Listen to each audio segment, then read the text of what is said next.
पैदा करें? जी बहुत रोड मैप बता दें। जी बहुत बहुत शुक्रिया।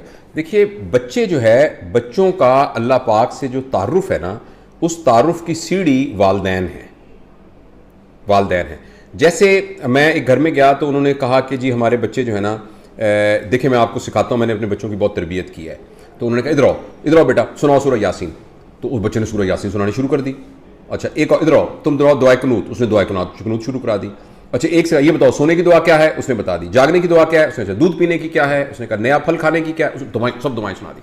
अच्छा वो सब कुछ सुना, मैं कहा बड़ा अच्छा, आपने बड़ी अच्छी तरबियत की। अच्छा थोड़ी देर के बाद ना उनकी वो कहने लगी डॉक्टर साहब मैं दूसरा आपकी वीडियोस बड़ी देखते रहता हूँ, मैं आपसे ज़रा पूछना चाहती थी, ये मेरे बच्चे जो है ना लड़ते बहुत हैं एक दूसरे के साथ, ये ना लड़ते बहुत रहते हैं, तो ये ना मुझे बताएं कि मैं इसके लिए क्या करूँ। अच्छा वो पहली वाली बातें भूल गई थी सारी। देखिए जो हमारी मजहबी तालीम है ना, इसके बारे में हो सकता है आप में से बहुत सारे लोग इख्तलाफ करें, हो सकता है महमूद भाई भी इससे इख्तलाफ करें।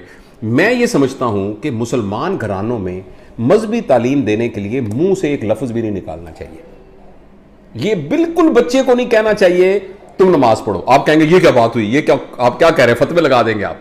देखिए एक बच्चा पैदा हुआ, वो बच्चा है कुछ 1 महीने का, तो उसने अचानक देखा कि एक आवाज़ आती है लाउड स्पीकर पर। उसके बाद दादा अब्बू निकलते हैं, अब्बू भी, चाचा जी भी, ये तीनों ना टोपियां, पहले टोपी नहीं सर के ऊपर, टोपियां लेके पता नहीं कहां चले जाते हैं। और अम्मी को पता नहीं क्या होता है, वो जाके हाथों को गीला करती हैं और दुपट्टा अच्छी तरह लेके ना तो एक कपड़ा बिछा के खड़ी हो जाती है। वो बच्चा वो देख रहा है उसको। थोड़ी देर के बाद आप देखेंगे कि आपकी बच्ची जो, अभी मुझे ये मंजर मेरे सामने, एक बच्ची वो कच्ची पहनी हुई, उसने गर्मियों में ना छोटी कच्ची पहनी हुई है, तो ऊपर से ना वो दुपट्टा लेके हिजाब की तरह तो आपके साथ ना मसल्ले में खड़ी हो जाएगी।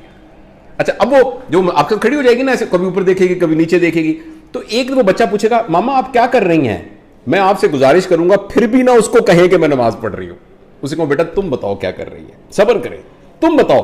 वो खुद कुछ जवाब निकालेगी।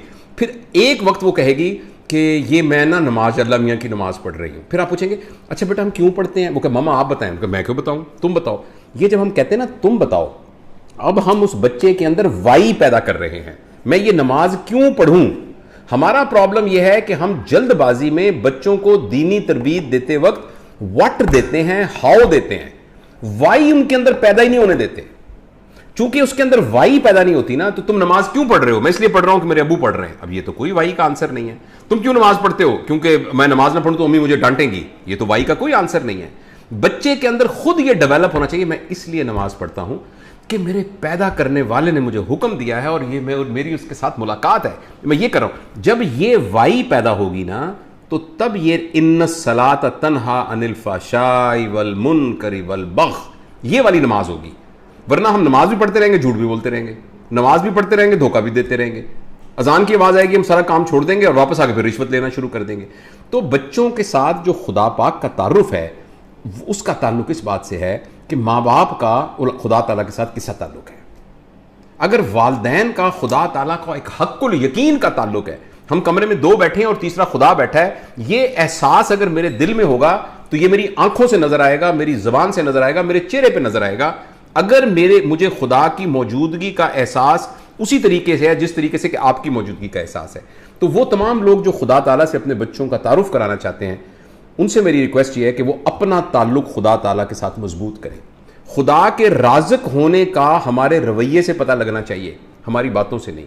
खुदा के रहीम होने का हमारे रवैये से पता चलना चाहिए। जिन वालदैन का अपना ताल्लुक कमज़ोर होता है, उनके लिए फिर बहुत मुश्किल होता है। बाकी ऑब्वियसली उनको उस तरह का माहौल प्रोवाइड करना, उस तरह की किताबें प्रोवाइड करना, उन जैसे लोगों से मिलना। वालदैन के हल्का असर में वो लोग हों जो अल्लाह वाले हों। कम से कम कोई दोस्त ऐसा हो जिनके आप घर जाएं तो कहे वो अब अबू उस चाचा जी के उनके घर जाना है, उनके घर जाते हैं ना, तो वो फिर ना बड़ा मुझे मजा आता है, मुझे अल्लाह याद आता है जब घर। यानी तो हमारा हल्का अहबाब में ऐसे लोग हों जो अल्लाह वाले हों, हमारे दोस्तों में वैसे लोग हों, हमारी वैसी किताबें हों, हमारे घर में वैसी गुफ्तगू हो रही हो। यानी हमें अच्छा अक्सर देखिए मजहबी तालीमात के दौरान अक्सरियत की तबीयत बोर होती है। यानी अभी आप एक लेक्चर लगा दें, अक्सर की तबीयत बोर होती है इसलिए कि हमें हक्कुल यकीन नहीं होता। यानी हमें दीन एक मजेदार चीज लगे, दीन हमें पुरलुत्फ चीज लगे, दीन ऐसी लगे कि हमें लगे कि हमारी फ्रीक्वेंसी उसके साथ मैच कर रही है। तो ये इसके लिए मेरी वो जो बहन जिन्होंने पूछा उनसे ये गुजारिश है कि बहन मैं और आप ना अपने ताल्लुक को अपने खुदा के साथ मजबूत करें। हमें खुद खुदा की जितनी 99 सिफात हमें, वैसे तो पता नहीं कितनी सिफात हो जो हमें पता है, उन तमाम सफ़ात का अपने दिल में हक्कुल यकीन हो और वो हमारे चेहरे से नजर आ रही हो, चेहरे से नजर। तो फिर इंशाल्लाह आप देखिएगा कि बच्चों के लिए कोई अलग से कुछ करने की जरूरत ही नहीं है।